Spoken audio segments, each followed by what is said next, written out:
我蛮想问一下大家的啊，你觉得啊，刚刚我们讲的这个心理学的这一个依附关系，我们讲了两节课哦，你觉得对你有帮助的请举手，你觉得有帮助吗？有啊 ，OK， 那没举手的是怎样？好，你觉得还蛮 OK 啦，有兴趣啦，还可以听听啦，参考的，请举手。OK， 谢谢。好，你们对我也要有情感的回应哎，你知道吗？你对你的老师们，你的上课的老师们最好有一点点情感的回应，因为他也是有那个感受的。就像我可以知道你们对我很友善，因为在我们上课的时候，你们的眼睛、你们的眼神投送了你们对我在讲的内容的关注，我知道你们 OK 很好，可是你也要表达，因为这是交流 OK。 好，有人累了休息一会儿没关系。好，那我想我们先来打开你的讲义，在你讲义的第6页，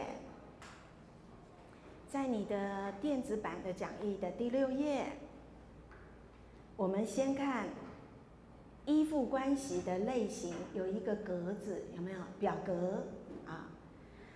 第一个叫安全依附，就是我们最想要的那一种，但我们自己往往不是，我们是不安全、焦虑、矛盾，还是不安全、回避，还是混乱的？好，那我现在来讲的是不安全、焦虑、矛盾，就刚刚那个啊，就是1岁的宝宝被放在一个陌生的环境里，他会很紧张，然后妈妈又离开了，所以这个宝宝会很想要妈妈回来，他会把全部的注意力都放在等你回来。所以现在有什么好玩的、有趣的、新鲜的体验，都不在他的脑海里了。所以这个人长大，如果他很焦虑哦，他就会忽略所有重要的事情，只为了要等一个他在意的事情。比如说有一个大学生，他只在意什么？赚钱，我要赚钱，我要赚钱。你现在大学，我就是想赚钱。好啊，你现在在上学，那个科系我不喜欢啊，你不要试试看，体验一下，适应看看。我就不喜欢呢啊，你要等什么？等毕业赶快去赚钱，那你在浪费4年的大学。为了很在意的那个点，忽略一切啊。那这个是很焦虑的表现。好，那我刚刚也提到，这样焦虑的小孩长大，如果做女朋友、做太太，他的爱的品质就会很矛盾。我爱我的先生，我等他回家，我等得很焦虑啊。安全感的人会说：“哦 ，Honey， 你回来了，抱你。”不安全的人就：“你是死到哪里去？你不知道我等你多久？”开始骂人。这样听懂吗？啊，很矛盾啊。然后回避型的是什么？他是小宝宝，在这个实验里，那个宝宝被带进来，他很紧张，他的眼睛不敢乱看，他的身体紧绷，他什么都不敢，他也不敢跟这个实验者互动，他也不敢玩玩具，他什么都不敢，他就回避他的痛苦，他也回避去看妈妈，然后妈妈回来了，他也回避去跟他 say hello， 假装没事。回避型，回避型长大通常会变男生啊，有的女生也是这样，太太在那边讲话就假装没听到，假装不知道，假装没反应，哦，可能很像你爸爸，或者是很像你阿公，他们是回避所有情绪的感受，然后他们就不会表达爱，虽然他们对你好，但是不敢表达，但是他的脚没有离开你，所以你知道他爱你，但他不会反应，不敢表达，或者假装没听到，坐在沙发上开始滑手机，回避你。有的人是自己比较回避，看到喜欢的男生没有反应，假装我不在乎你，可是一直看着同学跟最喜欢的男生互动，心情非常的忐忑，可是他没有表现出来，他很压抑。好，这是回避型的人。那混乱型的人就很精彩了。那个研究室里面放了一个 camera， 然后看这个混乱型的小孩是怎样呢？所有的镜头都记录了这一刻。妈妈回来了，他好高兴，站起来，张开双手，一直倒退，一直倒退路，一直倒退路。他既爱妈妈，又怕妈妈。我爱你，我怕你，我很需要你，我很惊恐跟你在一起。我两难，我进退两难。混乱型的人，他们的生命经验通常是怎么样呢？我们来看妈妈的回应是怎么回应，让他们变成这样呢？安全感的人就是这个照顾者，对于小孩会给他呼呼秀秀，他痛痛哦，跌倒了哦，秀秀，会给他情感的回应。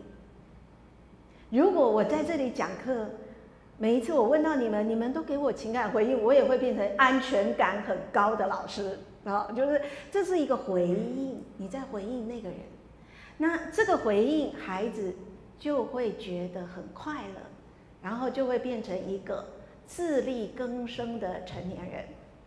但是如果妈妈是拒绝的，保持距离的，推开的，忽略的，妈妈的态度是拒绝的，那么孩子就会学会保持距离，分心、孤立、屌，不在乎。这个人最鲜明的是年轻时期的周杰伦，很屌，他跟你保持很远的距离。他跟侯佩岑在街上被拍到的时候，他们两个会故意分开，他就是要保持距离，所以侯佩岑很受伤。最后侯佩岑觉得，我很受伤的时候，你还跟我保持距离，假装跟我没关系我被你遗弃了，所以后来这段关系是破裂了。可是现在的周杰伦是有安全感的哦，因为他的太太是一个很热情的人，他太太会一直回应他，一直回应他，一直回应他，搞得周杰伦现在也是一个暖男。他被改变了，他被修复了。好，第三个焦虑的人，就是这个照顾者他有时忽略你，有时又打断你，小孩就会变得很黏，然后情绪狂暴不稳定。基本上照顾者就是根据自己的心情好坏来照顾你。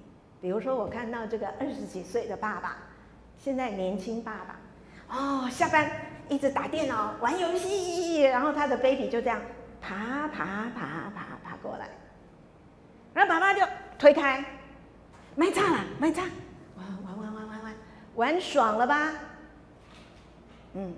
爸爸有亲密的需求了，就来抱着他的小婴儿。结果那个小婴儿正在玩叠乐高，叠积木，叠，正要叠得高一点，爸爸就一把把他抱住，然后爸爸用那个胡渣渣的脸，想要跟小孩亲密，很开心，小孩就生气了，因为你有时忽略我，有时又来打断我，你很烦你就根据你自己的需要来靠近我，而不是根据 baby 的需要。所以这个 baby 就会被养得很肮脏这样子。好，这是一个，对不对？那个实验室哦，后来发展得很厉害，外面也装一个 camera。当妈妈跟小孩分离的时候，哇，完蛋了！那个影片记录了所有妈妈的样子，有的很焦虑的妈妈，一直在那个门上面的那个小洞洞一直看。我的儿子怎样？他现在怎样？他现在怎样？哎呀，那个妈妈是1分1秒盯紧紧，很回避的妈妈就坐在那里滑手机、讲电话，完全不 care。原来那些妈妈的安全感、焦虑的品质、回避的品质也被录下来，所以就对照看啊，这个妈妈就会养出这种小孩。哦，懂了，就是这样养出来的。好，所以焦虑矛盾型的人是我为了你要关心我，我就会一直生你的气这样。咱讲会张啦，足够张的啦，这囡仔足够张的啦，一直张，你是安怎啦？要你的关注。在你小学的课堂就有这种小朋友，你的同学。一直发言，一直扰动老师，就是要得到关注，一直吵，老师看我啊，他们要得到关注。好，你真的关注他了，他又说你很烦啊，就很矛盾啊。我靠近你的时候，你讨厌我；我离开你的时候，你想念我。这不是爱情的8点档吗？爱情就是常常搞这一出，就是我们的内在没有安全感，就带到爱情的关系啊。好，接着这个我就解释了哈，妈妈根据自己的心情好坏，心情好的时候什么都好，心情不好，小孩做什么都不顺眼，妈妈很情绪化。他们并不知道怎么样去满足小孩的需求，所以他们的照顾是很不稳定的。第二呢，回避型，就是妈妈离开或回来，他都无所谓啊。其实他心里是有感觉的哦，但他的表面没有流露。这种时候，妈妈通常是比较没耐心的，对婴儿的需求比较没反应的。对婴儿比较不敏感的，或者常常表现出负面的反应，拒绝身体的接触，就养出这种。这个婴儿长大就会比较退缩、孤立，对学习没兴趣，缺乏动机，也不容易交朋友。我们讲完你就会想到，我班上的同学好像是这样对不对？他小时候可能没有办法被人家足够的关注。好，混乱型的妈妈，就是我所爱的这个人，他既是我的快乐，也是我痛苦的来源。我好混乱啊！好，那这种母亲通常是可能比较家暴，比较有暴力倾向，所以会让孩子感到受惊吓。我讲妈妈，有的时候可能是爸爸，只是我现在只能先这样讲，用妈妈来讲。所以这种人的人际互动非常不稳定，不稳定的意思是有时对你很好，有时把你甩了，这个人长大就会很混乱，好，它会影响我们的爱情，影响我们的夫妻关系，影响跟孩子的关系。我们讲到这儿已经在讲上一代了。你的父母是一个安全感很高的人吗？那在你长大，你出社会以后，会影响你跟你的职场同事、老板、工作一切的互动。好，所以当我们举例啦像那个法国护士，他会比较用他去感觉婴儿跟他心里同在，这样的时候，这个孩子被养育的过程就会内化一个安全的堡垒，然后他就可以分离咯。你不照顾我，我没关系，我不依赖你咯，我可以独立了。那接着呢，就是如果没有呢，你没有内化，你没有一个对象给你内化呢，你没有办法很安全呢，你就无法分离，无法独立，所以我们会常常感到很焦虑、很慌，不敢尝试，不敢探索，或者这种是消极的，上面这一群是消极的，下面这一群是积极的，很别扭，很难搞，很难相处，然后动不动就生气、抗拒、骂人，一直骂人这样，然后没有安全感，长大了。有一天你当爸爸，有一天你当妈妈，你会变成一个怎样的父母？你会是一个怎样的长官？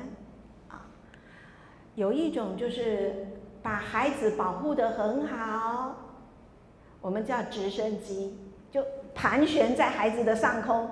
你现在小孩还没有准备，小孩还没有说我肚子饿，他已经盘旋了。我知道你等一下半小时以后你肚子饿，我现在开始帮你准备。你都还没有讲话，他准备好了。就是什么都帮你，每一个步骤都提早帮你想好，提早帮你铺路，小孩都不用想，这样好。第二种呢，过度掌控，你一定要听我的，你一定要怎样，你不行怎样，你怎样，你怎样。这种第一个是很温暖的，把孩子照顾得无微不至的。第二种是很严格的，那我们也会这样放在我们的人际关系里第三种是很自恋的，你一定要第一名，你没有第一名，你就是给我们丢脸了。你一定要考台大，你去淡大，你考淡大，你太给我丢脸了。自恋型的父母就出来了。你的成就就是我的成就。你要当医生，因为你当医生的成就就是我的成就。这个父母亲没有安全感，就会变这样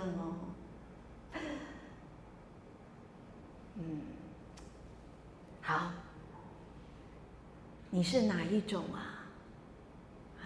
你自己现在已经比较像哪一种我的男朋友一定要完美，要有社会地位，要高富帅，我带出去才好看呢。那你就是自恋型人格，要别人给你长脸贴金。好，现在的你已经从儿童的时期走到现在来了。其实儿童发生的一切都正在影响今天的你，这是心理学帮我们看到的一个事实。所以现在我需要做一件事，我应该来辨认我自己是哪一种依附类型。各位同学，你可以辨认一下，可能你会说，我好像有时候是很逃避耶，有时候我又很矛盾。会你会有两个程度，有时候是这个程度比较高，有时候那个程度比较高，这有可能好，关于辨认自己的依附关系的类型，这也是你们的功课。不过我不知道有人想要问我问题吗？没有，那我就假装你们都会了。好，我们要讲下一个部分，11页。各位看11页的地方，在讲义的11页。好，我们做一个结论哦。早上依附关系，我们要做一个小的结论。第一，这个我自己的这个我啊，11页的下面有一个结论的地方，我是怎么被对待的？我们回家，如果你写你的报告，我希望你思考这个问题。我的父亲是怎么样呢？有安全感吗？我的父亲总是非常的强迫我吗？还是怎么样？我的母亲是怎样的呢？第二，我希望从今天开始的每一个人都学会这件事。我爱你和我感觉到你是两回事。我期许今天的你们更有能力去感觉到自己跟别人，不只是会爱别人而已。我爱你，我爱你，我还能感受得到你，我能跟你心心相印，我能懂你。我期许我们不管是什么学历出来，走到社会上，在你们主导社会的那一天，我们的台湾是一个温暖的地方，是一个能懂别人的地方，是一个温暖有爱的地方，因为从你的心里开始带动了这一切。第三，安全感。你要有安全感，必须来自于所有的感觉都被感觉了，都被知道了，都被了解了，你就会觉得安心啊。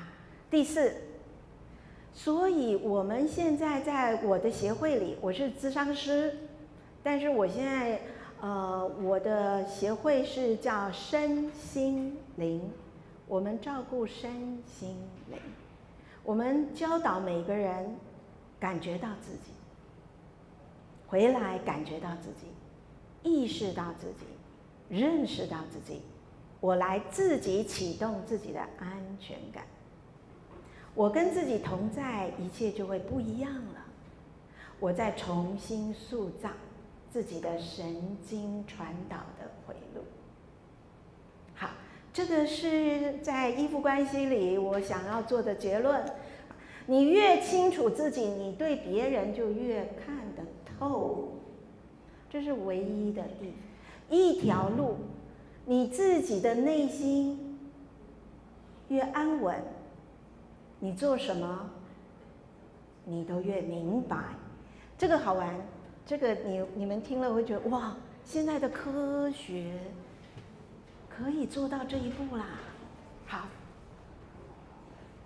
好，我要跟大家慎重介绍，在弗洛伊德的时代，他贡献了一件事，他告诉大家，潜意识才是你的主人。你的大脑常常想，我明天早上起床，我要奋发，我要力争上游，我的大脑都计划好了，然后明天早上起床，整个人没力哈，因为你的潜意识主导了你的人生。那么潜意识在哪里呢？哇，100年以后的科学找到了，在你的神经里。所以现在有一个叫神经心理学，你的神经它就像行车记录器，你的大脑忘记的，你的所有神经会记得，它会模糊比对，然后会启动你的反应。所以天亮了，昨天晚上我们不是规划好第1、第2、第3要奋斗，不是吗？对，但天亮了，我整个神经感觉到这个湿湿热热的湿度，我的神经启动不了，因为这种湿湿热热的天气，这种温度，这种感觉，这种神经的感觉，我模糊比对，那曾经是我小学的时候、中学的时候，什么事情让我觉得很无力，所以只要碰到这种氛围，我就无力了，你的神经就启动哦，就宕机。好，那我们讲这个神经学哈，这个神经的这个大师呢，他发现迷走神经。这个迷走神经是所有人最重要的一个影响的神经。好，我们来看。然后呢，我今天要讲的是原生家庭成长的经验，它会形塑我们的大脑。好，我们来看你的讲义的第4页，各位看第4页。有一个标题叫做原生家庭，对不对？好，正常的记忆，如果我们的记忆的处理是正常的，在痛苦里面呢，在过于大的威胁里，比如你嫁错人，或者你很痛苦，或者是你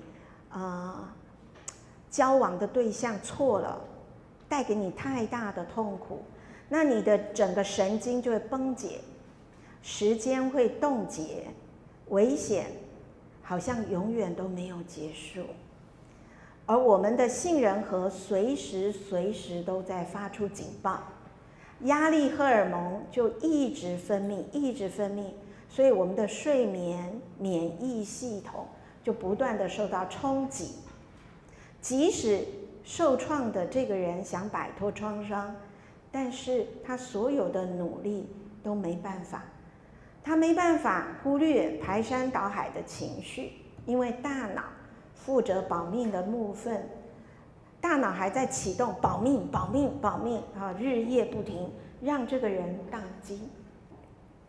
那这个理论很好玩，你们有空的时候看。那我要讲这个是第2个哦，科学的研究，他们发现这个叫表观遗传学，是新的。以前我们认为 DNA 就会影响你，现在不是。现在的这个遗传学告诉你，外在的环境会改写你的 DNA。好，所以他说，在这个研究里面，他们发现创伤的经验能够遗传下一代。现在的科学已经证明遗传3代，所以你要问你今天的你怎么会长成这样，你不能只看你妈，你要认识你的外婆、你的外公、你的阿公阿嬷，他们怎么养育你的父母。这个遗传这个创伤在遗传。好，这个很有趣啦，听听看这个科学实验。这个公老鼠，给它闻这个苯乙酮，这个苯乙酮比较是老鼠喜欢的味道，闻起来是杏仁的香味，哇，好吃！这就是老鼠所有的大脑就会很兴奋的一个味道，杏仁的味道。然后他闻到的时候给他电击，他只要闻到这个味道就给他电击10天就好了，10天就好了。然后把它跟一个很正常的喜欢苯乙酮、喜欢杏仁味道的正常的老鼠交配，生下小老鼠，发现它莫名其妙闻到它们老鼠都喜欢杏仁香，所有老鼠都是，但是这个小老鼠，它莫名其妙的只要闻到这个苯乙酮，它就开始皮皮唰，它没有直接遇到创伤，它是间接的，它根本不知道有这件事，但它会害怕。这在这个遗传学里发现，这是一个很重要的。他们发现真的吗？好，这是动物嘛，人类怎么会有？人类的研究也来了。精神创伤，他们去研究这个911被攻击的这个大楼的幸存者，有的妈妈在里面办公，真正的从里面逃出来，而且还怀孕哦。这些小孩身上都留下了生物痕迹，就是基因全部改写了。他生下的 baby 基因全部都不一样了，变得容易害怕，而且没办法承受那个压力。他的那个压力分泌的那个皮质醇，这个皮质醇每个创伤的妈妈生下来的下一代，全部这些新生儿，他的肾上腺素里面的那个皮质醇全部都降低。这代表什么？你知道吗？考试压力大，大部分的同学都能够去考试，只有他不行。他太大了，太大了，我会崩溃，我会崩溃啊！他连一点点压力都承受不住，随时崩溃，逃跑、逃避，好。然后呢，这个开始看到人类也会有遗传，创伤会遗传。他们后来还研究了犹太人的那个幸存者。所以这个遗传学说，你的 DNA 是谁在你的 DNA 上画重点，可能画错重点哦，就 DNA 会被改写。好，这个研究者他说啊，他在1年以前，他发现他的团队发现纳粹大屠杀的幸存者活下来的这一批人的小孩，成年以后皮质醇的浓度很低，他们以前觉得是心理的，现在发现是生理的，是遗传下去了。皮质醇太低，叫做肾上腺素疲劳，他就爱吃甜，重口味，他常常都处在电力不足，电力不足，睡不饱，焦虑，记性差，冷漠，没动力，低血糖，注意力不集中，肌肉酸痛，哒一大堆问题创伤正在遗传。所以很多人说我们阿公阿嬷那一代的人都很能吃苦，你们这一代不能。对，不能，因为我们的皮质醇太低，我们的遗传让我们吃不了苦了。好，表观遗传学在讲一件事，上几代人的经历正在影响此刻的我们，这就是下午我们要跟大家提的我们的上一代人的故事。所以当我们回头看我们的父母，